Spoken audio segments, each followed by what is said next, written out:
Hey all, Josh here, jumping in at the top of the episode real quick with a disclaimer. This episode was recorded when I was sick, so because of that, there's a couple coughs in the episode, and there's also some technical difficulties, and because of that, I could not split me and Dexter and our wonderful guest in this episode, Luigi's apartment, our audio into separate tracks, so you will still hear some coughs. That's it. That's all the disclaimer I wanted to give. Just wanted to shout that out real quick, and on with the episode.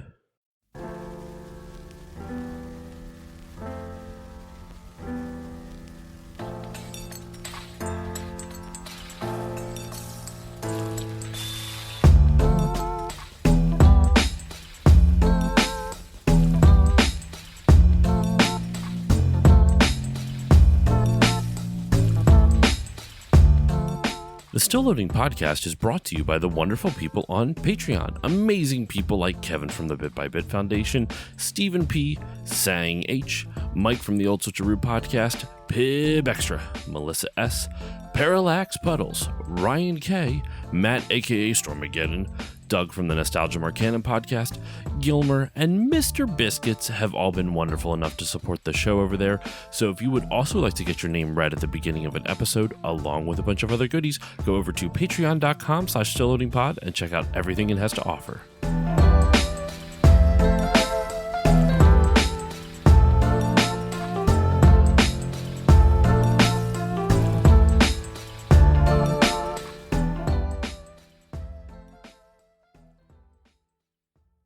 On this episode of Still Loading... Oh, yes, I forgot. But you'll be back for the opening of my water park. Fairies like water.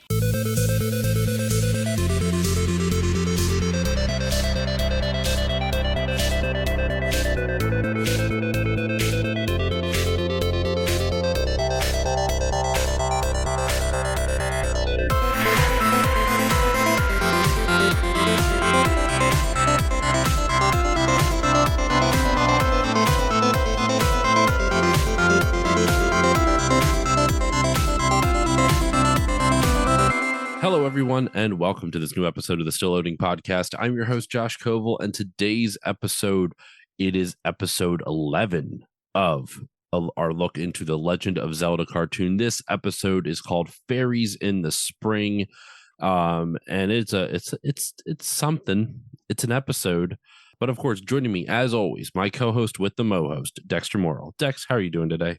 It's Dexter Morrill in the spring. Right Dexter now. Morrill in the spring.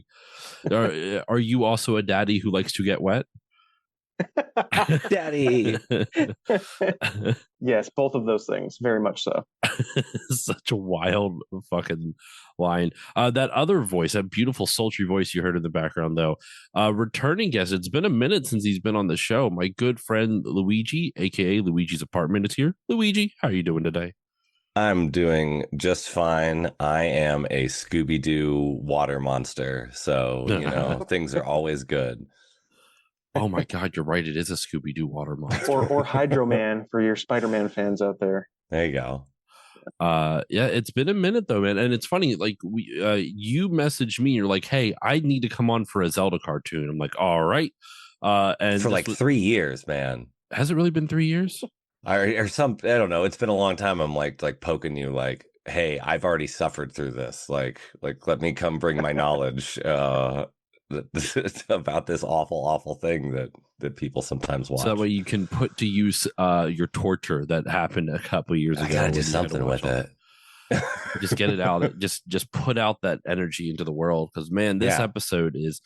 Let me tell you, if you want to talk about anticlimactic, like this is the definition of anticlimactic for an episode. For almost any storytelling medium I've experienced, this is so anticlimactic. It's wild. Especially for those who saw the title before it started. Mm-hmm. Right? It's so freaking weird, dude. I mean, I appreciate the double meaning of fairies in spring, but other than that, total spoiler alert with the title. Well, we've got Marsha's on this one, on the writing credits on this one. I was so surprised. I didn't know. So I was the other thing I was going to go with. I was either debating like, are you a wet daddy or Marsha, or because this is Jan actually. Because I think Maureen McCormick is Marsha, right? This is Jan, the actress who played. So listeners, in the live action segment for this episode, it's called Pizza Crush, and there's a pizza delivery girl who has a crush on Mario.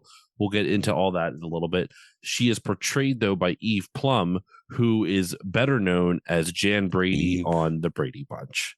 Okay. And not Eve Forward. Not Eve Forward, no. But this episode was directed by John Groost, and Bab Forward, and Marsha Forward. Shout out to Marsha. Marsha. Holy fuck.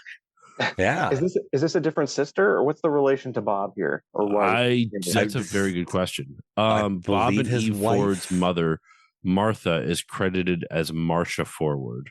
Okay. So it's Bob's mom. Bob's mom. Okay, Bab. Bob Forward is like my nemesis in life. Like, I cannot stand this man. Like, he's just like, all he thinks about are chores and sex puns, and that's it. I was going to say, I think the episode that we did where his sister wrote, I gave her all the credit for the good things, and I feel like the same thing here for Marsha. I imagine all the good things are Marsha. I'm pretty sure Eve Forward is a much better writer than Bob. This episode did come out though on November 17th, 1989. Like I already said before, the live action segment is called Pizza Crush, which we'll get into the live action segment after we talk about the Zelda cartoon. We do things in opposite order here on the Zelda cartoon episodes. For Mario, we do it in order: live action segment, cartoon, and live action segment. For Zelda, we talk about the cartoon all the way through, and then we talk about the live action segment that goes along with it. Pizza Crush has to be a band name, though, by the way, right? Probably. I mean, if it's my next one, if not. I do. I will say I did enjoy the live action segment. I'm excited to talk about Pizza Crush, but the Zelda cartoon the Zelda episode, is called Fairies in the Spring, and I've never watched an episode of this show that features this is the most simple story I think in the whole cartoon so far. Yeah. Every other episode, there's some like bizarre, over the top, complex story that unnecessarily complex. And this is just straightforward. The king wants to build a water park. He builds a water park. They tap into a spring, and then monsters start attacking. Why do the monsters start attacking? We'll have to find out. But so the episode opens though with Link being a goddamn creeper, sweating profusely, staring out a window, watching Zelda sunbathe, who's sunbathing next to her dad. He does have the Triforce of creep. Her daddy. He does. Well, have the Triforce. What? Sorry. He's got the Triforce of creep. Wisdom, power, and creep. Yeah, and creep. Yeah, yeah. So no, she's sunbathing next to her daddy. Yes, on steps though, just not like on a chair. She's just sitting down on rocks, reclined in a one piece. Stone and steps. He's swimming with a crown on too, by the way. It's hot, you know. You gotta swim with a crown on. Right. I didn't even think about that. Swimming with a crown. That's really funny. But the king's lamenting that it's so hot. He talks about how he's building a water park. So him and all of his not constituents. It's not a democratically elected. His serfs, his people, his serfs, his subjects. Thank you. He's building a water park so they could have a place to cool off during the warm summer. He's such a doof. He's such a just big dumb doof who's just like spring cleaning and water parks. Ooh. That's also where we get the iconic line of like, "Daddy likes to be wet." Yeah, Daddy really loves that. What the fuck, man? Like they knew what they were doing. They had to know what they were doing with that line. Bob Forward has no self-awareness at all. I love though when it cuts over to all the workers making stuff with stones for a water park, which I get, like in medieval times that's what you would use, but like that's gotta, like, sliding down on that's not going to be comfortable at all. Especially when you can't afford to animate water. No. They spent all the animation on that dragon water Leviathan thing. That was actually kind of crap.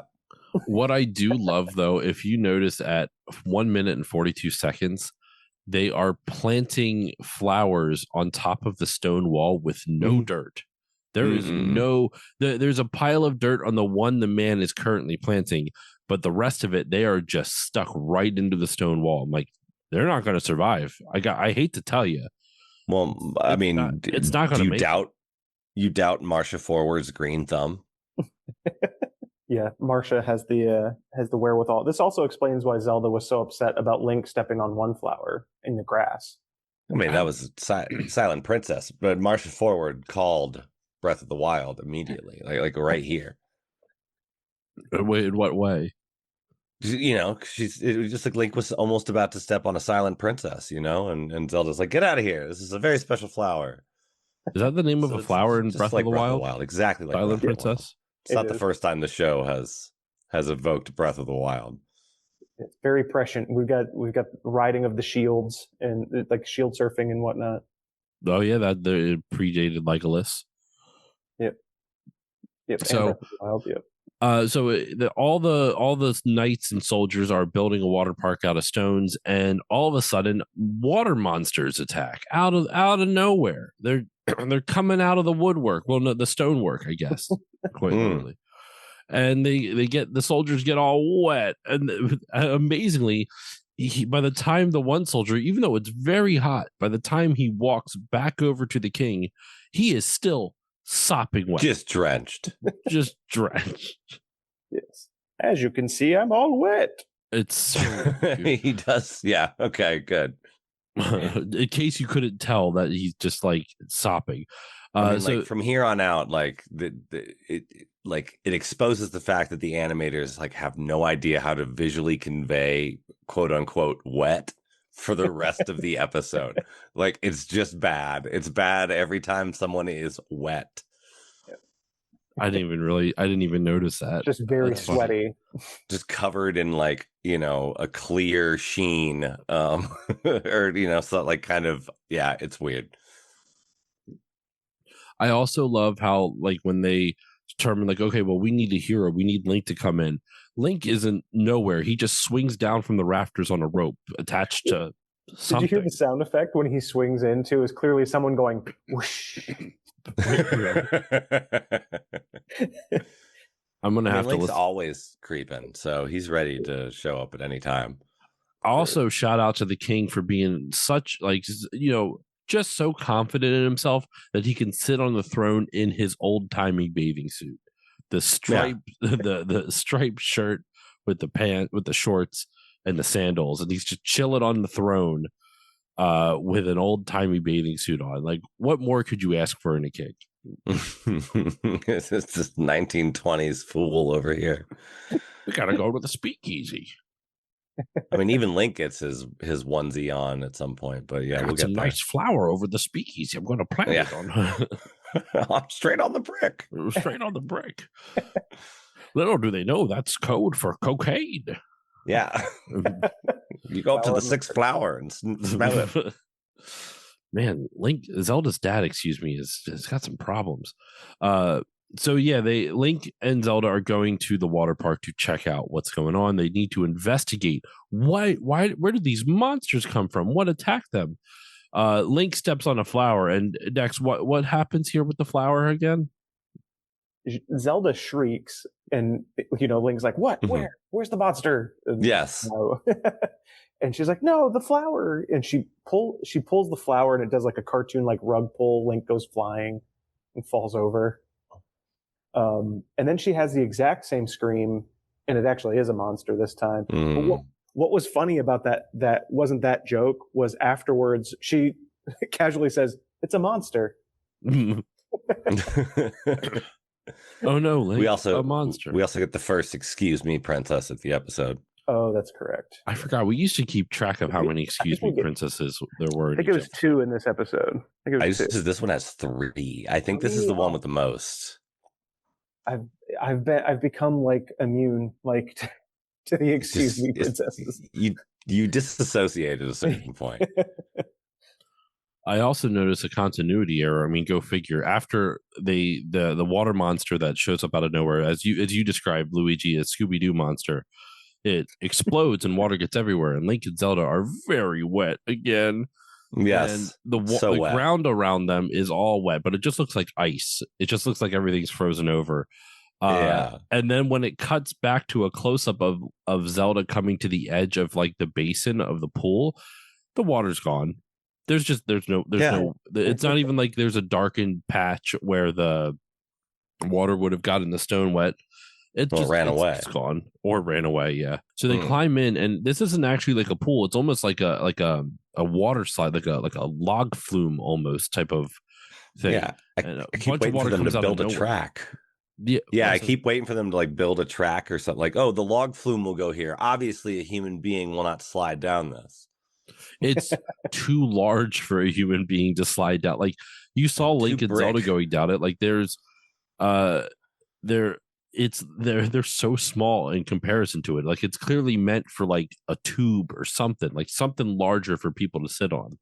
Right. That like this isn't finished. Right. Well, they get washed away. Sorry, what were we going to say next? If it's good enough to put a flower on, it's good enough for my butt.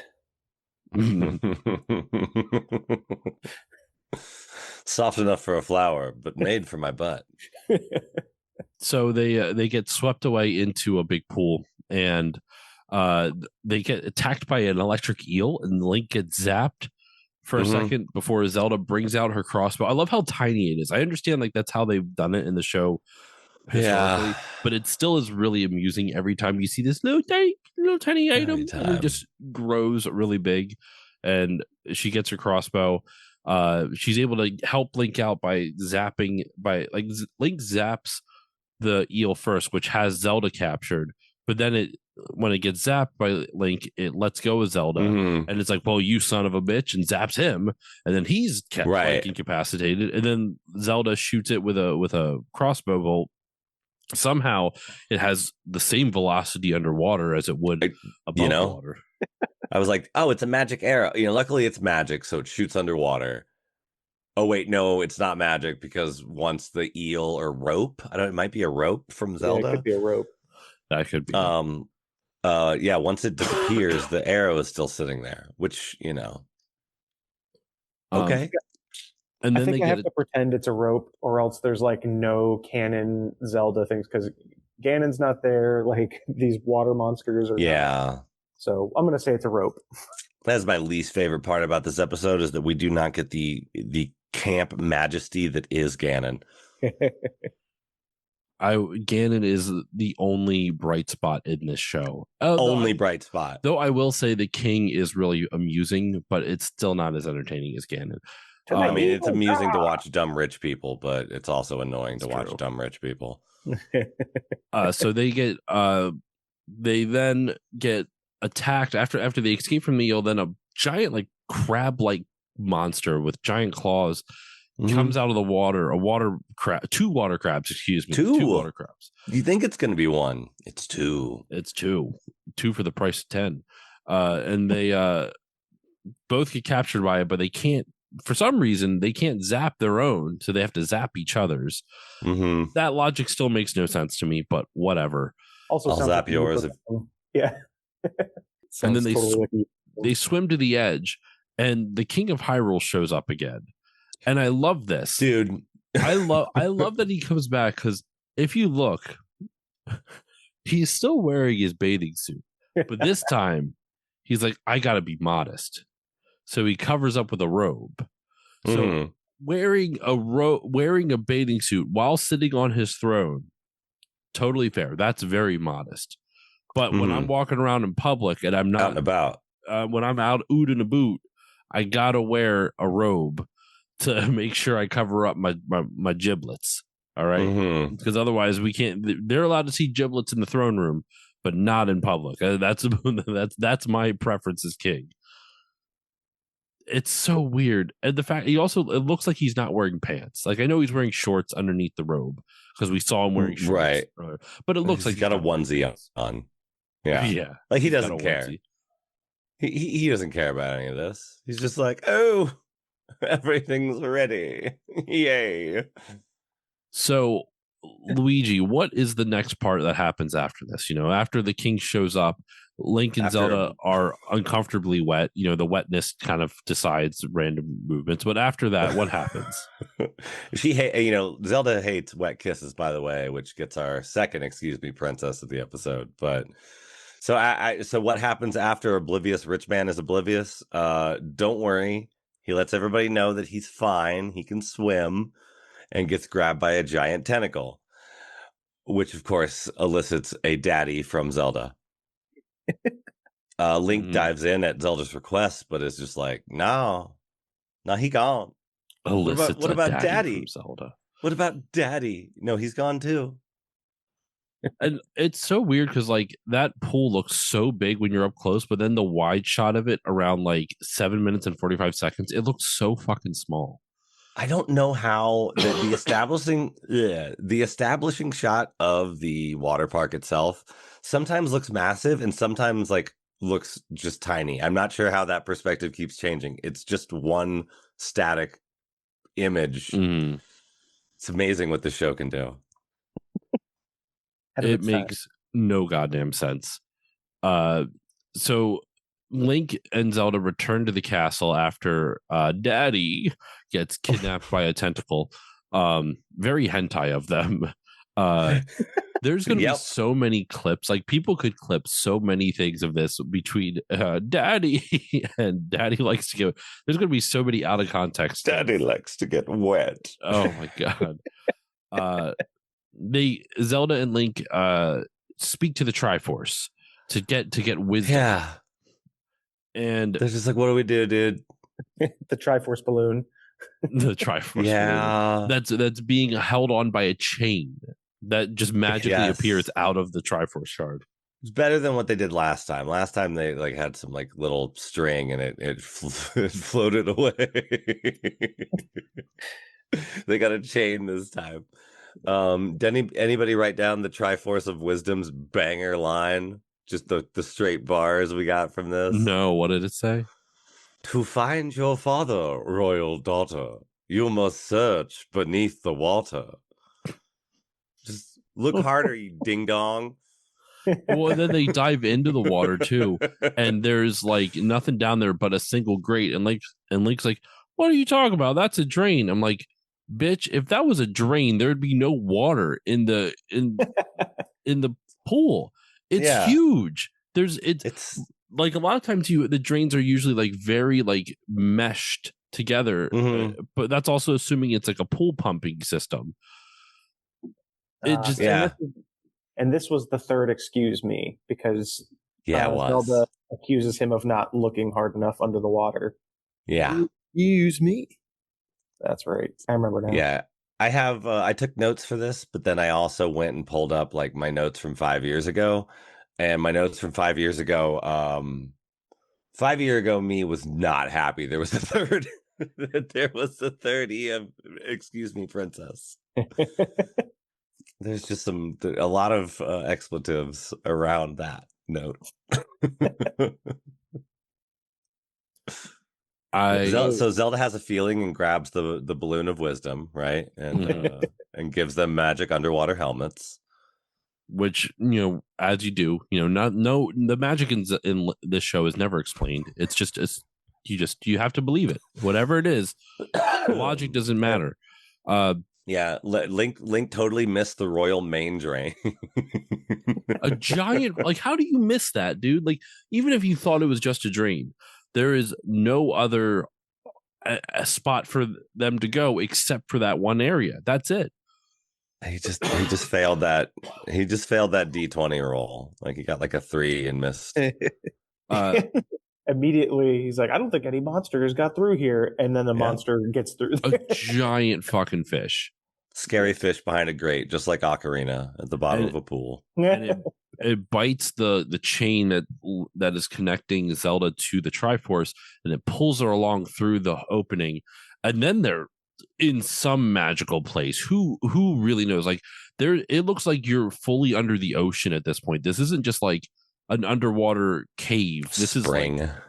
It's not just like an underwater spring. This is like a full ocean at this point. And Sebastian the Crab shows up. Yeah, right. This it's so much better down here. This is actually prehistoric flounder that's pulling Zelda along. Yeah. Or Jabu Jabu. No. Oh. There you go. Zelda is able to freeze a section of water directly in front of her, which causes the fish to crash into it, which then is able to just, to incapacitate the fish for long enough that Link can catch up and zap it. And shoot it with his gun. His gun sword. This is the proto squall. Yes. Yeah, I didn't mention that earlier. Like when they said we need a hero, and Zelda's like, okay, ding dong, what are you gonna do? And he's like, I'm gonna shoot it with my gun. And her response is like, yeah, let's do like, it. Good. Yeah, it's like pats him on the head like a dumb murder dog, and was like, let's go. Link then tries to give Zelda a kiss. He's like, hey, I saved you, princess. Don't I deserve a kiss? And he does a whole, she says, sure, why not? And he goes, yay, like a really like cheesy, like jumping at, like, he's like, I'm so excited. So he goes in for the kiss only to have dumbass, the two helmets. She's like, and Link goes, oh, I forgot about these helmets. And I love Zelda line. She goes, I didn't. And it just keeps on walking. Like, knew exactly how to play him. Like, bravo. It was great. Got burned underwater, man. Damn, yeah, you're right. Underwater. Yeah. You're damn straight. So the next moment after that, though, they pop out on the other side in like a little pond. And there is just fucking magic lightning bolts going everywhere. Monsters being summoned.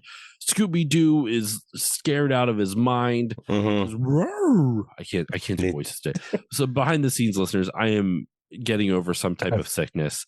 So you'll actually be able to hear the batch of recordings that I've been on, because I have a 5-day stretch of recording that I'm in the middle of. And you're going to hear you'll know exactly when this was recorded, because my voice is going to be all fucked up for the entirety of it. Excuse me, princess. Thank you for covering the. That was. I forgot you can do a good Scooby-Doo. That's good. You know what's funny? In thinking of doing voices, what is it? My daughter's been really into Winnie the Pooh lately, so she'll ask me to play like Winnie the Pooh. Tigger. Whenever I try to do Tigger, it always just turns into Edwin. Like, oh my goodness! Like I can't. And she just as whimsical as far as I'm concerned. She asked me to be Rabbit, and I can't do a rabbit voice. It always turns into Bane from The Dark Knight for some reason. Yes, Winnie. I see you're stuck in my hole. And then I but that led to something else. I posted about it on Blue Sky yesterday. Winnie the Pooh suddenly turning into Bane. You think you understand, honey? I was born in it, raised in it. And then I started just going off. I'm like, I am the arbiter of pollen, the hydrator of hydrangeas, the terminator of tulips, the pontificator of petunias. And then Christopher Robin's just staring back at him. Silly old bear. Silly old bear. Meanwhile, Pooh's like got a mask on. It's like honey's going in and out of the tubes and shit like that. I want to see Winnie the Bane. God knows what Piglet will be like in that. Oh well, if with my fucked up impressions and the way my voice is right now, like what would Piglet turn into? I don't know. I don't want to try it on mic right now. It's so hard to talk it's easy to speak in my normal speaking voice, but if you ask me to do anything else like higher, I can't do it. And Piglet is obviously a much higher tone. So Link can't shoot his gun fast enough. No, there's too many monsters. And what do we find out here? Zelda just like jumps into a tree and there's a zapping coming out of the tree. She sees where the zapping coming from. It's not just a random tree. Yeah, she jumps into a tree, finds that there's a fairy in there, and she goes, oh, you're like Sprite. The fairy that's currently our fairy companion that's not in this episode. She's on vacation. And she's like, oh, Sprite's my sister. I'm like, okay. So you just jumped into a tree and grabbed royalty. Just like, hi, I've grabbed you now. And you find out all of this is just a big old misunderstanding. All of this is because when the king built his water park, He tapped into a magic spring that happens to go to the fairy realm. And the fairies are like, they're tapping our magic spring. Rah! They're going out and attacking. And that's literally it. It's just a big misunderstanding. The monsters are just magic from the fairies. And like he the king of the fairies is even like, well, you understand, I had to like try and kill you for this. Well, they didn't know who it was. I'm just defending my domain. And he's like, I know, it's fine. And the fairy king looks just like Zelda's father. He's just like a tiny. He's more of a chin strap than a full beard. He doesn't really have the mustache going on, but like just like a spitting image. I just believe they go shopping at the same Kings R Us store. Yeah. Like they clearly know each other. No one seems to know his kid, because they're like, oh, sorry, we didn't, realize it was you. We thought it was just some human, so we tried to murder you.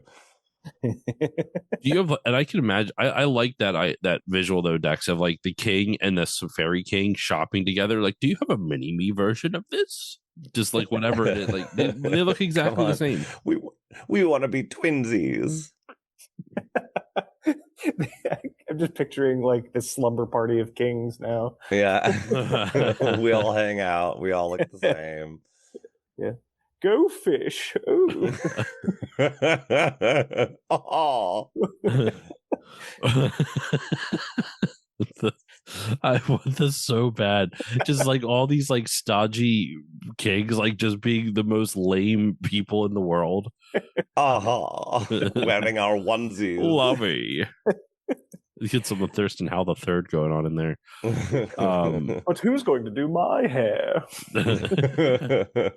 Hair circle. A hair circle.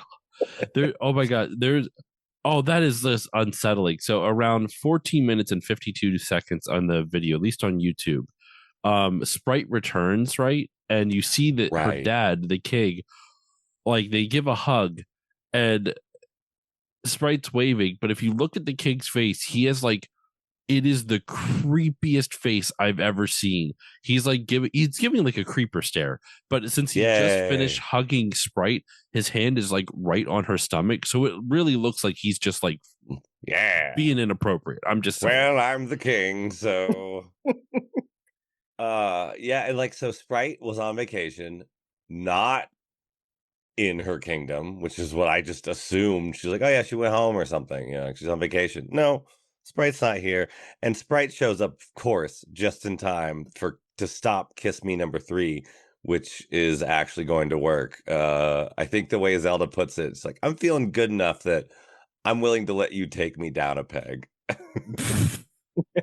Just basically what she said. Like, you can't really ruin this. Like, this is pretty good. So Sprite shows up to make sure that doesn't happen, because she's also insane. Yes, very much so. So that's how the Zelda cartoon segment ends. They pretty much just, Link doesn't get the kiss and it fades out. So Sprite's just like basically to end the episode. So before we move on to the final segment, the live action segment, Pizza Crush, I want to get some final thoughts on the Zelda cartoon. Dex, we'll start off with you. What are your final thoughts on this Zelda cartoon? This might be the least Zelda of the Zelda cartoon episodes. Mm-hmm. Would say, like, I don't know, like pretty standard, straightforward cartoon sitcom hijinks. And I think that the fact that they're very Scooby-Doo villains kind of fits that generic Hanna-Barbera mold quite a bit. Yeah. As far as labeling this episode. So definitely, if I'm trying to convince someone to watch this show, I would not. I'd put this one near the back.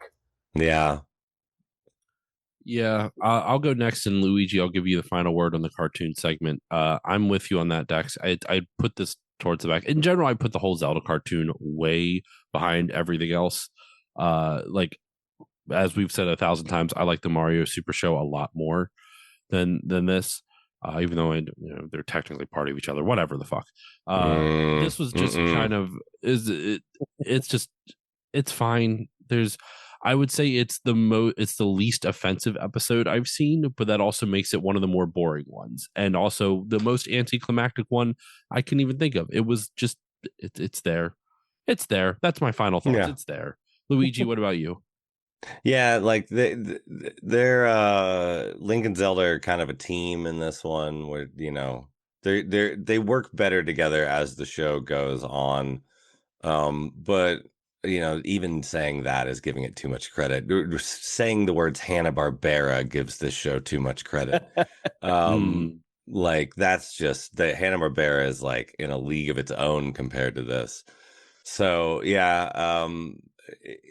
I hate water parks.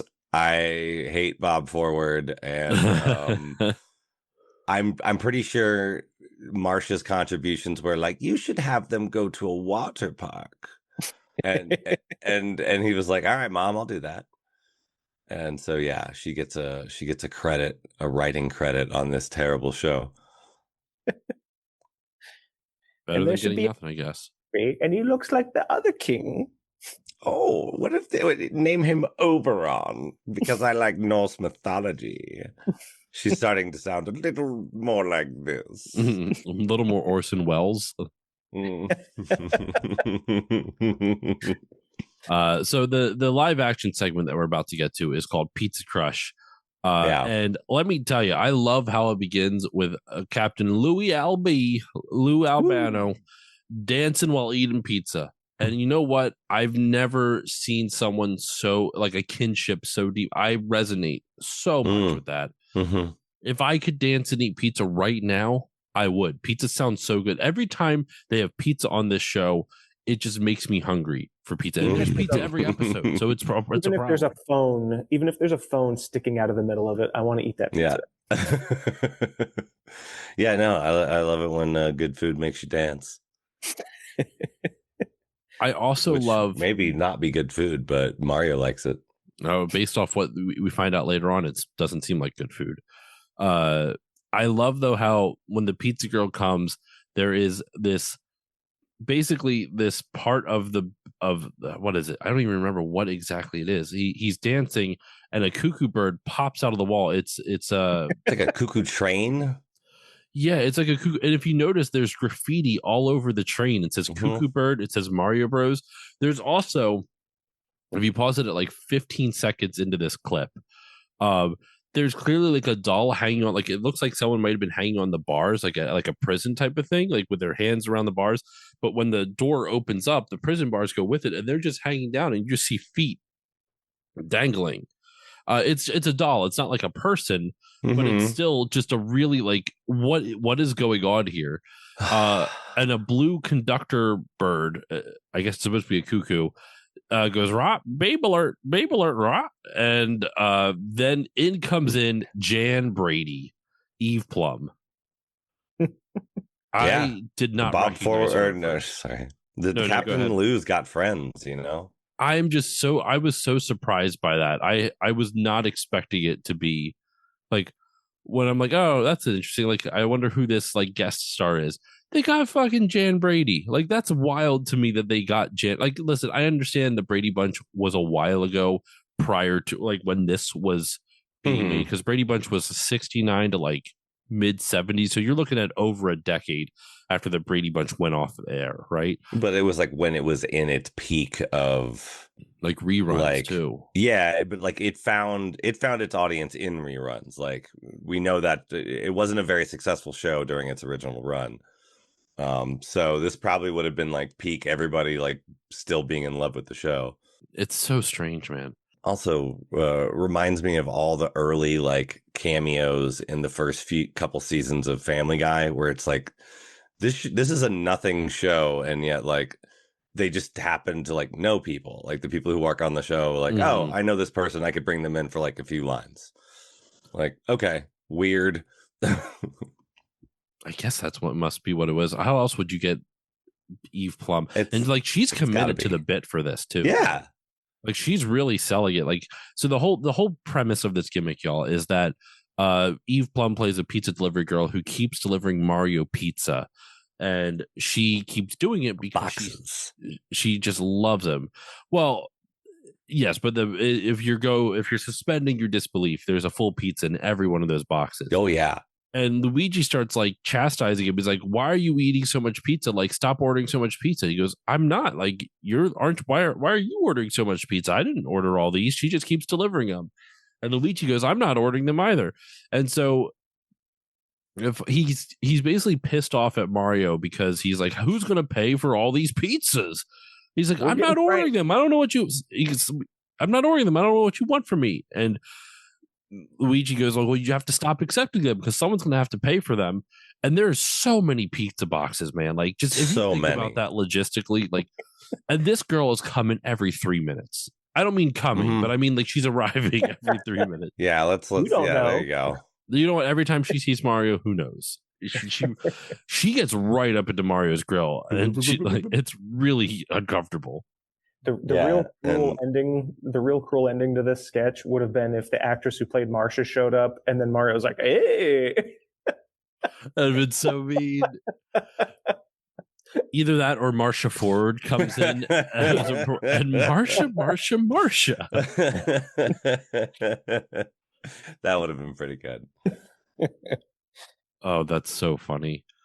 Yeah, so you find out that she's been delivering all these pizzas because she's got a crush on Mario. She thinks he's cute, and Luigi asks her like, who's going to pay for all these pizzas? And she goes, "Oh, they're free. This is all stuff that we've been experimenting with." And you find out that it's just been nasty ass ingredients like peppermint pizza. Yeah, get off of my pepper. You think he's going to say pepperoni, but he says peppermint pizza.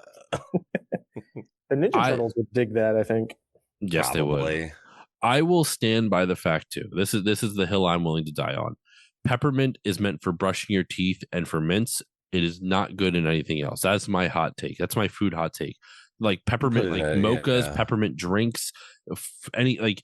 I'm not even a fan of candy canes, but I can accept that as a me thing.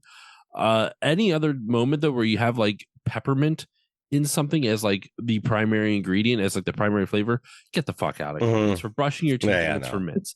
You like none of this other shit. Peppermint get it out specifically. I'm a big peppermint fan of peppermint bark. Peppermint bark's pretty good in the holiday season. Okay. It's still like you've just sort of changed the shape of the peppermint though.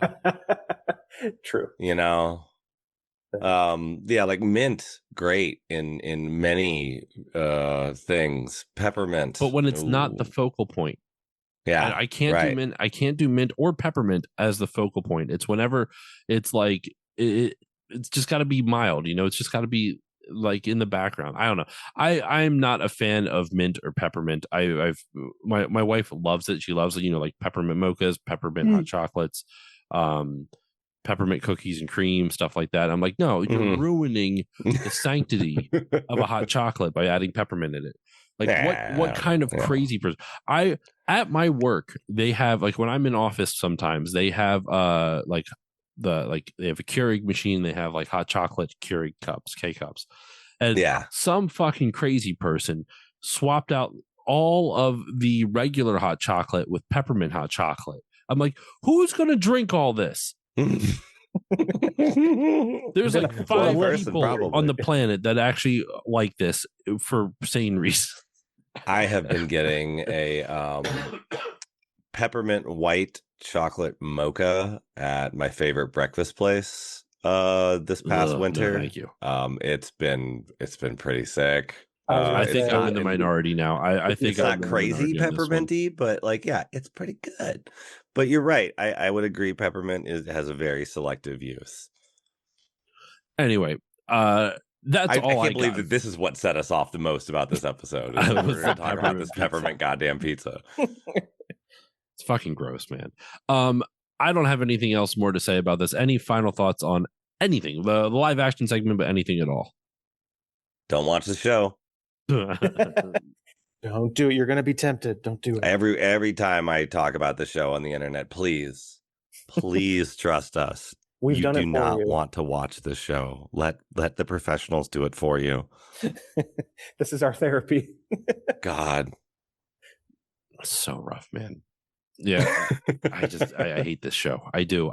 We have 2 episodes left, Dex. We're almost done the Zelda cartoon. Ooh, God, the end I'm is glad exciting. you split it up over time, because if you just do them all back to back, we've been switching back and forth between the Zelda cartoon and the Mario cartoon. Yeah, and now once Zelda is done, it's just Mario for the rest of it, which is crazy because there's like 65 episodes of that, and if we're only releasing one a month, we're still going to be at this for a long fucking time. And then the Mario 3 cartoon starts. Well, we'll probably switch gears to get something. I really think we should do one of the Sonic cartoons, Dex, or the Donkey Kong Country one. Oh my gosh. Yeah, maybe we can do something similar with what we're doing now and like sprinkle in a Donkey Kong Country. There you go. That's pretty limited. The same thing with the Zelda. There's only a few episodes of that. Too. Maybe do like once Zelda's over every other month, we'll do the Donkey Kong Country cartoon.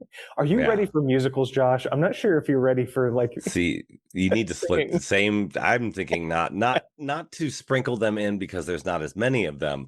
I say you need to sprinkle them in to keep your sanity. I willingly watched that show as a kid. Yeah, I did too. I didn't even know it existed because it was so weird.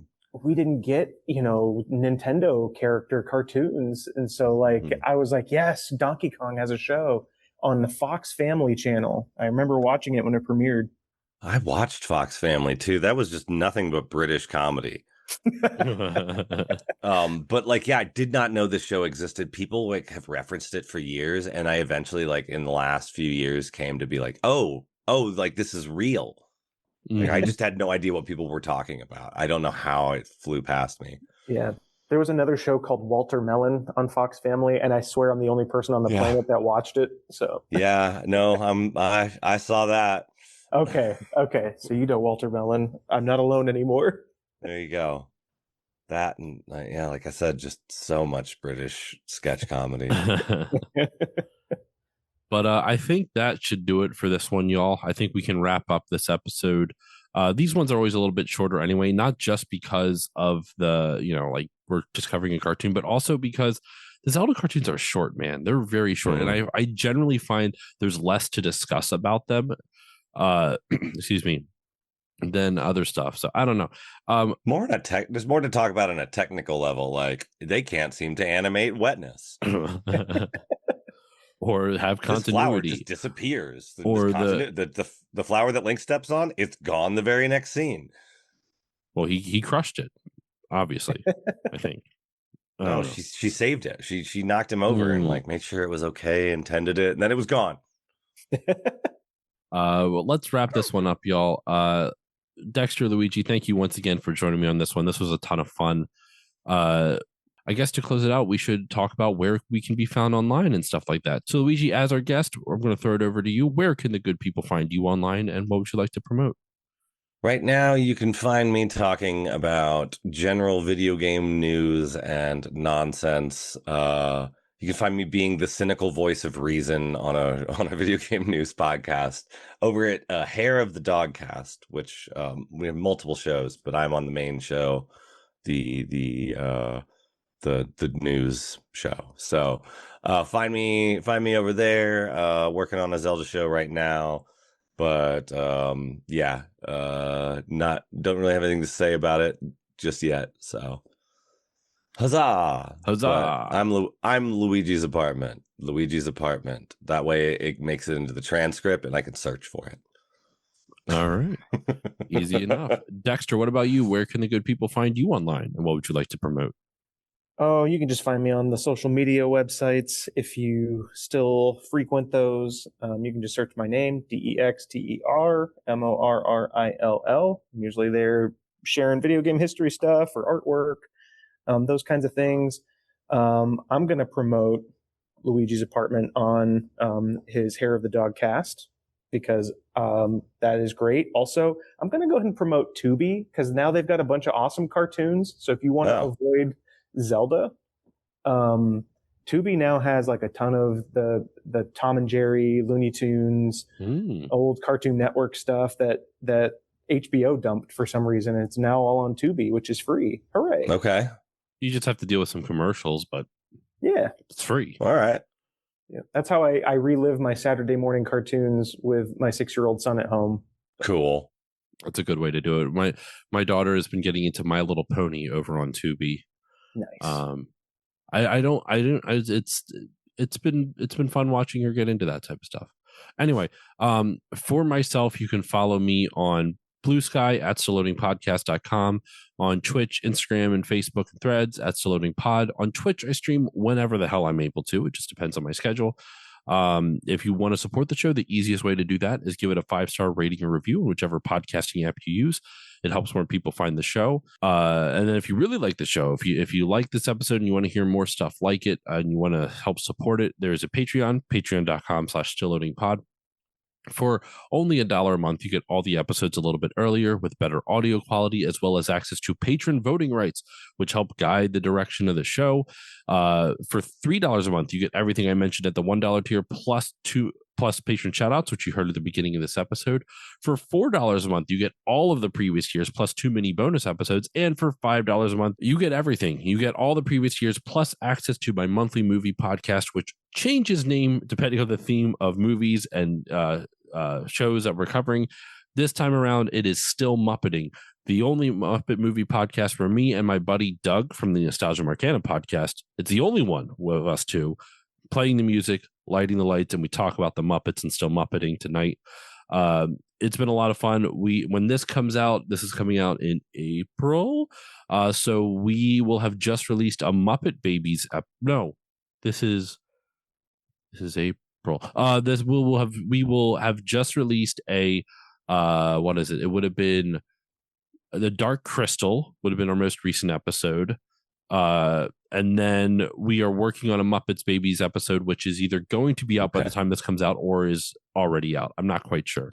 Or is already out or is going to be out soon. So it's. Are you guys going to cover the reboot with Sabrina Carpenter that came out recently?